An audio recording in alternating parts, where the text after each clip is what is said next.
เอาแต่จับติงแต่จงบานដល់ពេលនោះឈិញអីប្រកាសជារៀបការជាមួយខ្ញុំយូរថ្ងៃមកហើយឈិញមិនជឿចេះតែធ្វើបាបខ្លួនឯងដោយសារតែការយកសពអាក្រក់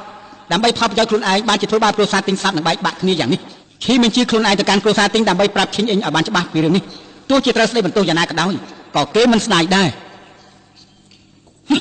ចង់មិនសៀតមែនឯងនិយាយថាឯងចង់រកឈិញអីហ៎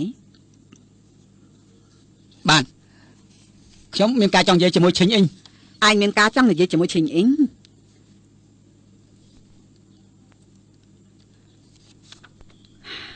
កូនភាសាទី2នាំអ្នកប្រុសទៅជួបនឹងឈិញអីចុះ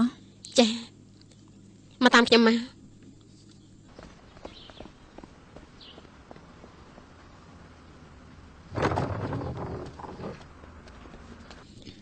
អ្នកបងទី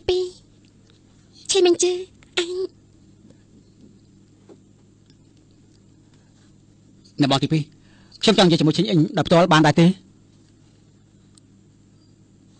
បានឥឡូវនេះខ្ញុំទៅយាមទ្វារពួកអញចុះអ្នកបងទី2មិនបានចាប់បងនិយាយយ៉ាងនេះខ្ញុំជាមួយគាត់គ្មានសម្ដីណាដែលអ្នកដទៃស្ដាប់មិនបានទេមានអីចង់និយាយឲ្យឆាប់ទេ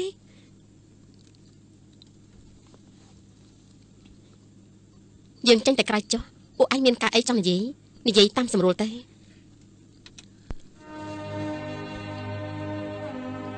តាមមានអីចង់និយាយនេះសម្រាប់ខ្ញុំមកចុះនេះឆាប់កាត់ឡើងមកមានការអីចង់និយាយទេគឺខ្ញុំទេគឺខ្ញុំជាអ្នកធ្វើឲ្យបងទិញតែចុង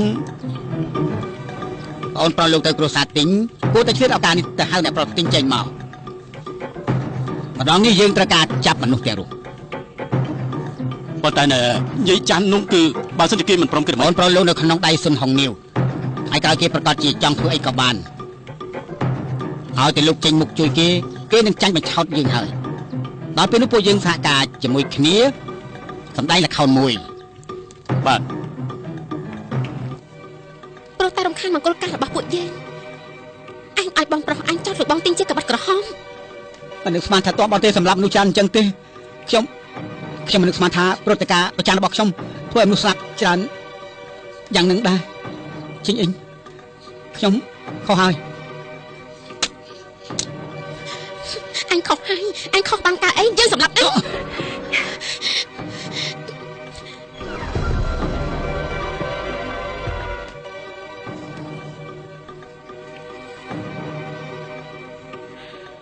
ចាប់ខ្លួនគេទៅទៅ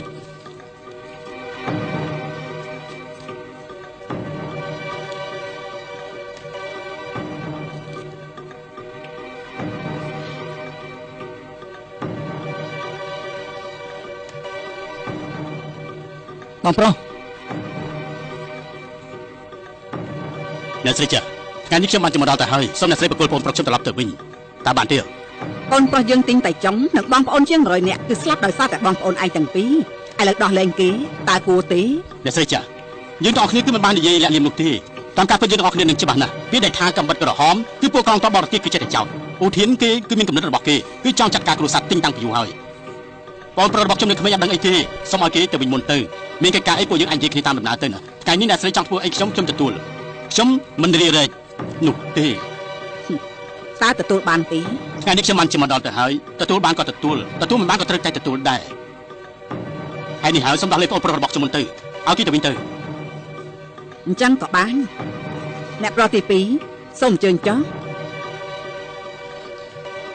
បងប្រុសខ្ញុំទៅណាទេអ្នកណាធ្វើអ្នកនោះទទួលបងចំណាទៅ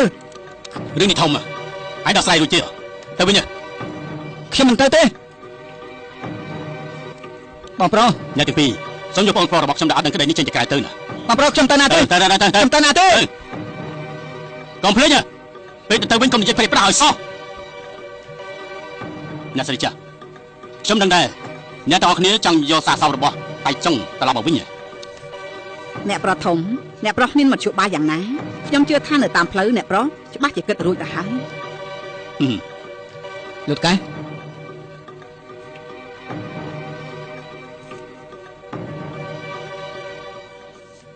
ហើយជួយមីងពូទៅកាន់គ្រួសារទិញគេពិតជាហ៊ានពេកហើយនោះអូនប្រុសរបស់គេឈ្មោះជឿត្រូវគ្រួសារទិញចាប់ខ្លួន ហើយគេមិនទៅក៏មិនអ្នកស្រីចាស់ចង់យកឈីមិញហ្វូមកជួយពួកគេយកសារសពមកវិញតាមមែនទេឥឡូវនេះយើងកំពុងតែសង្ស័យឈីមិញហ្វូគឺមានគោលបំណងអ្វីផ្សេងទៀតហើយ